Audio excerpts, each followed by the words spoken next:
السلام عليكم. واحدة من الحالات اللي عاوزين نشوف ازاي الليزر او موجات فوق صوتية او جهاز البيزو هيفيدنا فيه.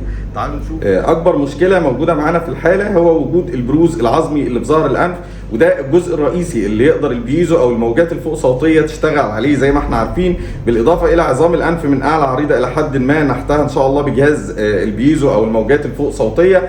الحاجز الانفي معوج تماما، عشان كده الانف نفسها معوجة، لان زي ما احنا عارفين الانف تذهب حيث يذهب الحاجز الانفي، وده مأثر على التنفس عند المريضة. ان شاء الله نشتغل على الجزء الخاص بالوظيفة والجزء الخاص بشكل العملية من خلال تجميل الانف الوظيفي ان شاء الله. دعواتكم وننزل لكم النتيجة بعد العملية مباشرة ان شاء الله.